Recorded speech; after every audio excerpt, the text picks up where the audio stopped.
For the record, it is 8:18 a.m. Sunday morning, October 8th, 2023.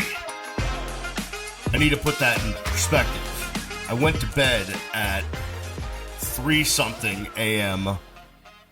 after USC ekes one out in overtime. I'm on less than 5 hours of sleep. Closer to 4. Yet I'm sitting here and I could do this for 7 hours.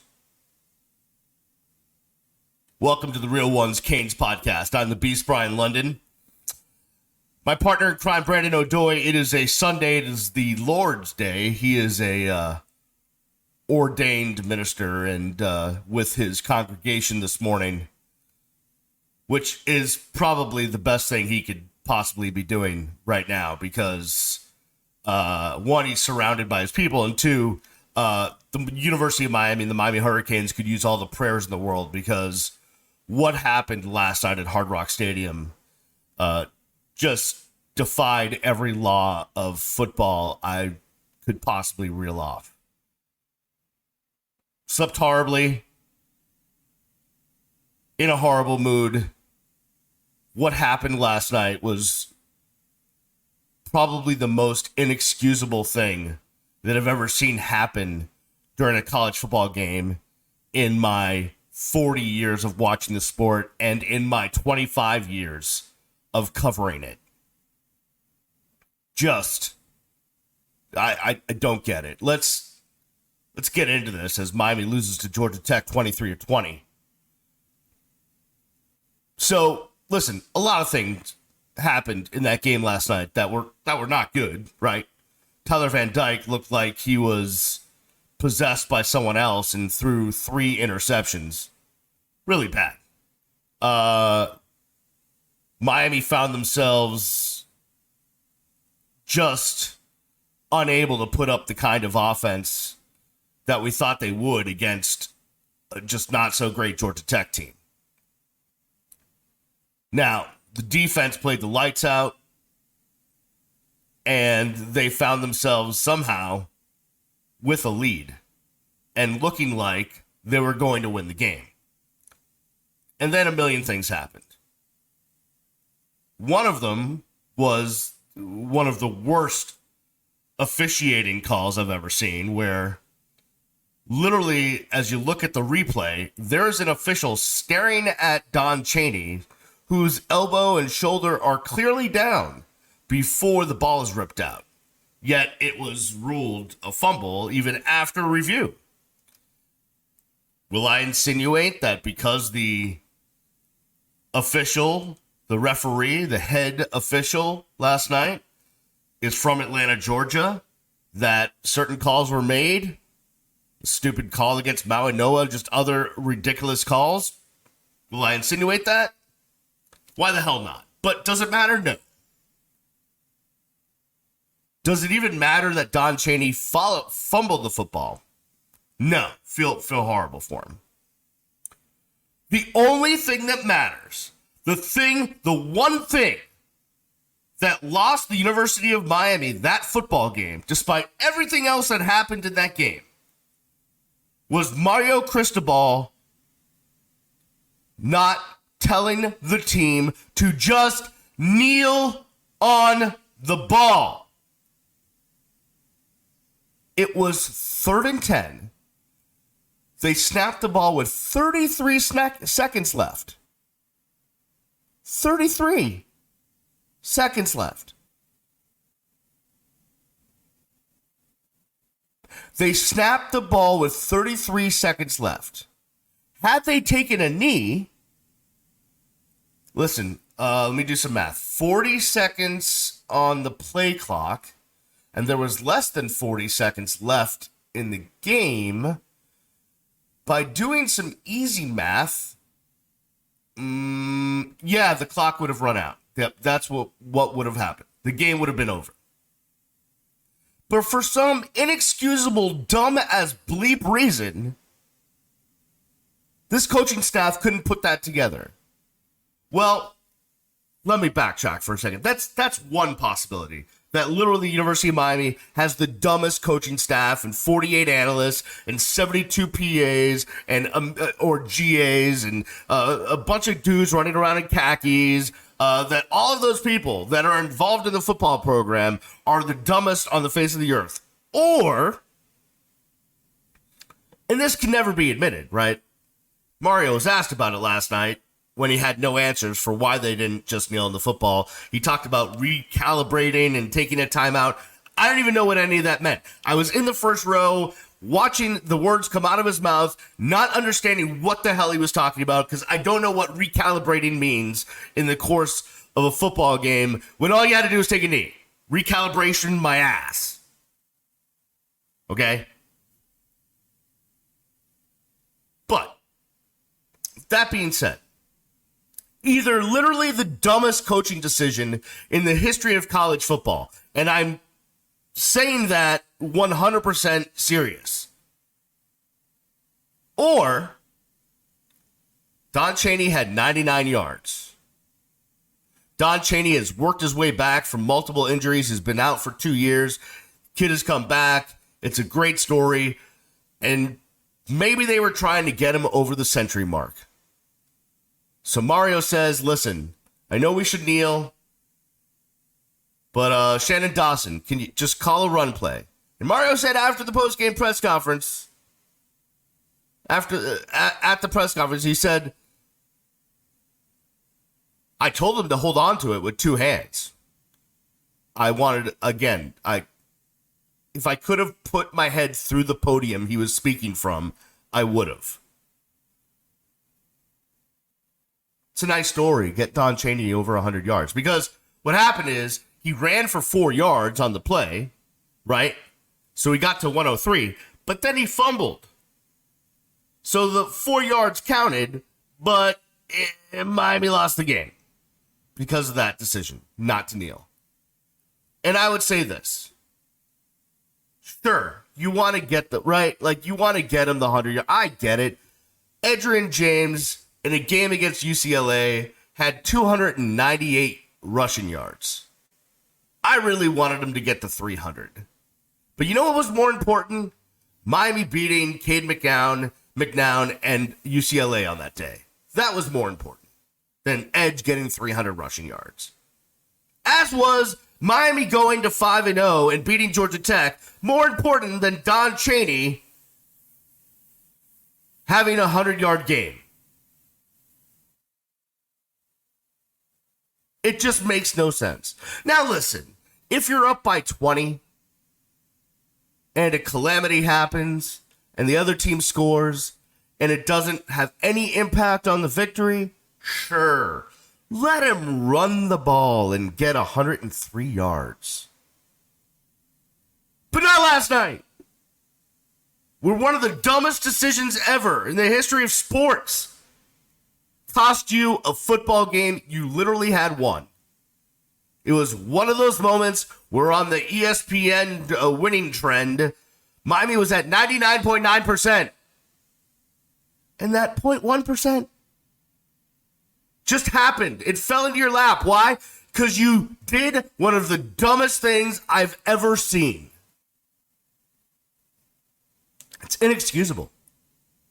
And you saw Matt Lee, Miami's center, on the bench in tears, but you also see him mouth, what the bleep are we doing? Because he knows.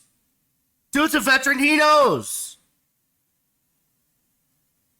He knows they should have just taken a knee. It's called the victory formation for one reason. It secures a victory. It's so effing ridiculous. And am I excusing Tyler Van Dyke's play? No. Am I excusing every bad thing that happened in that game? No. But you know what? Good teams overcome bad playing. That's what Miami was about to do until their head coach stuck his foot right in the middle of it. Now listen. All of the people from Oregon tweeting at me and everybody else when Miami hired Mario Cristobal hey, good riddance. Now you guys have to deal with him. And I was like, well, you people are bitter. And you don't understand. He's one of our own. And he's coming home, and he's going to be a program builder, and we're going to get this done. But now I understand.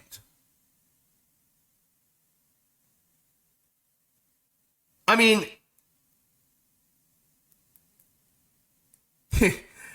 he's got so much Butch Davis in him.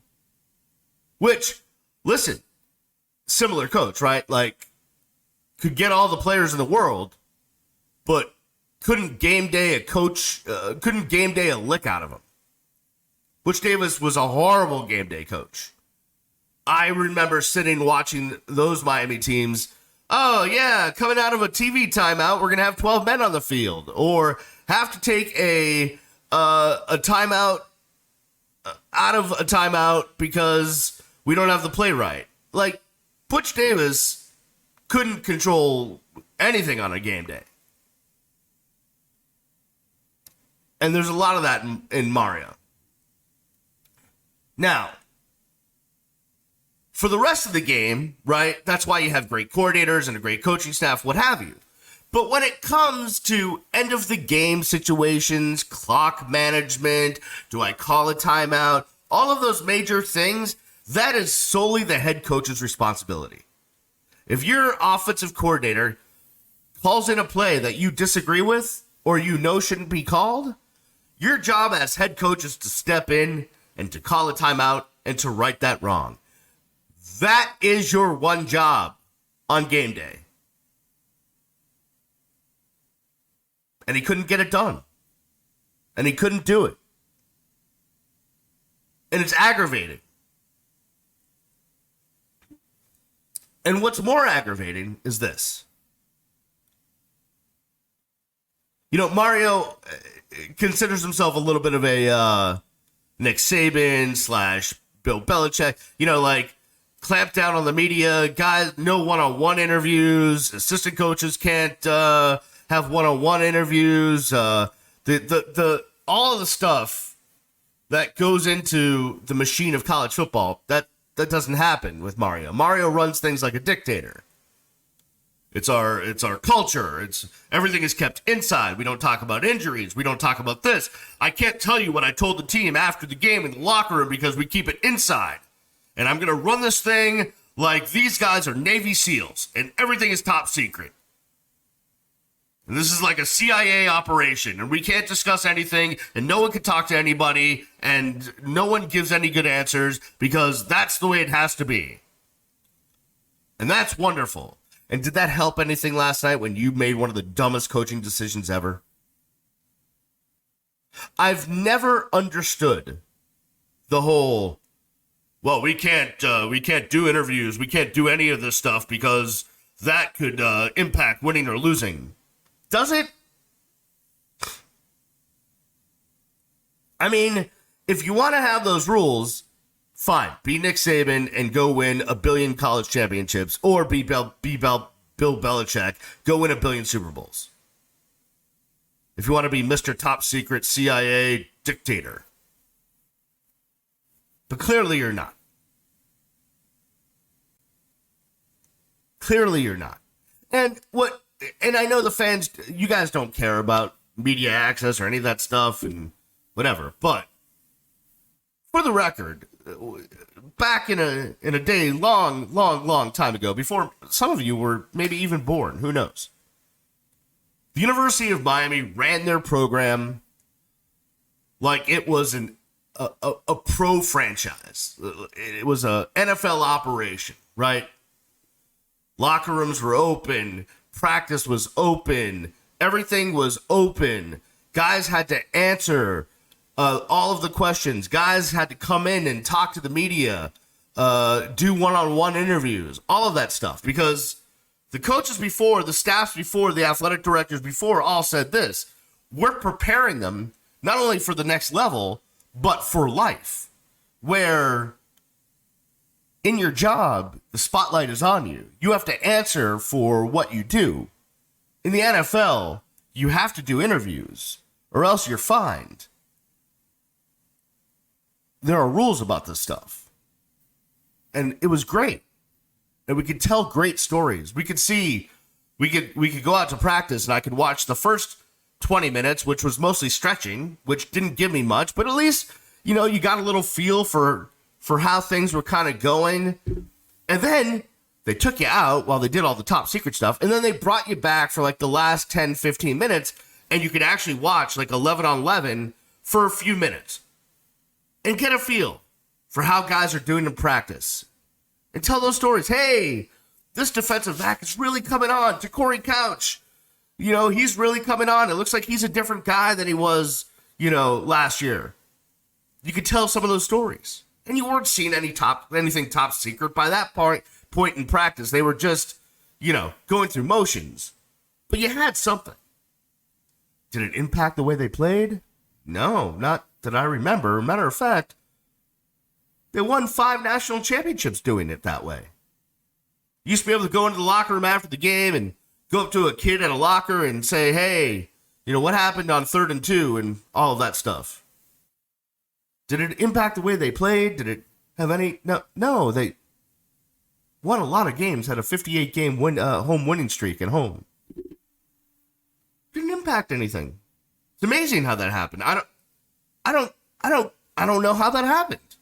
How is it possible that there was access to the program and yet it didn't impact how they played on the field?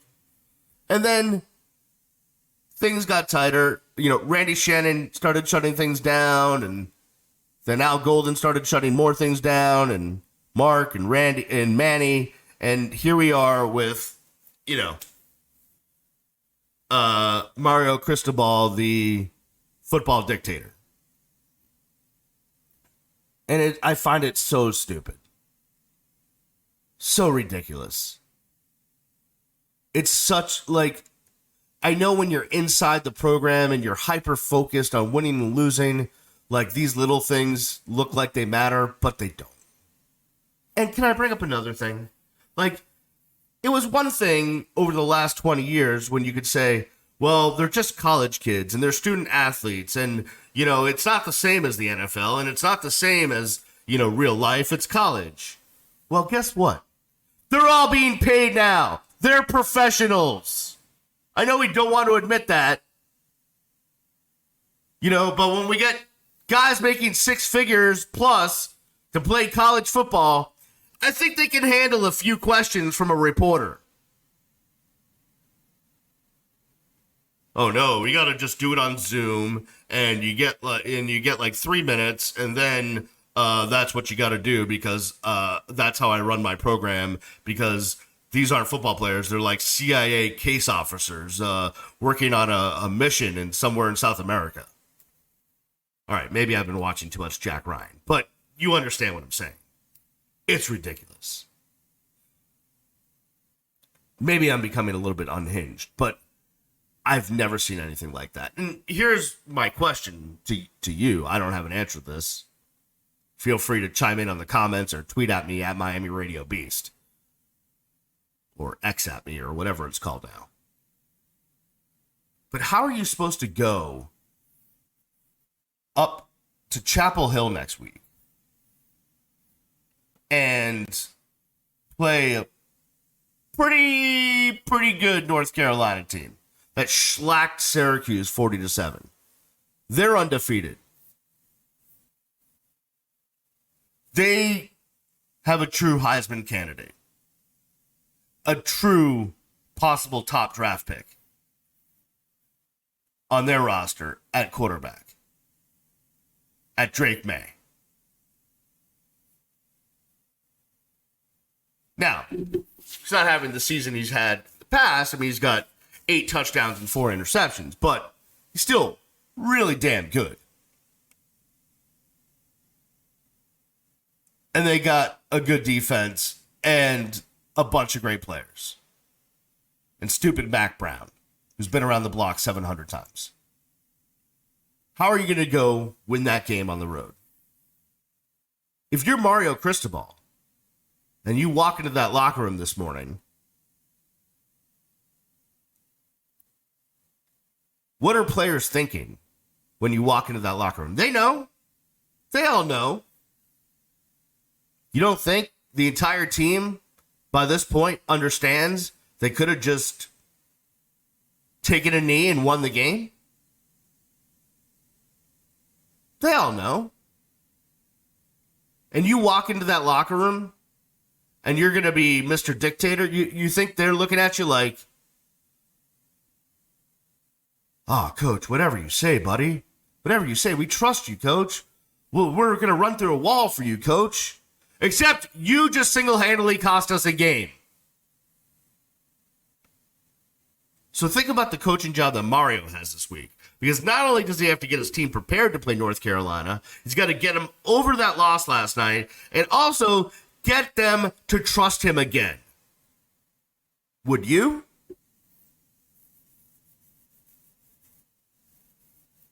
Would you?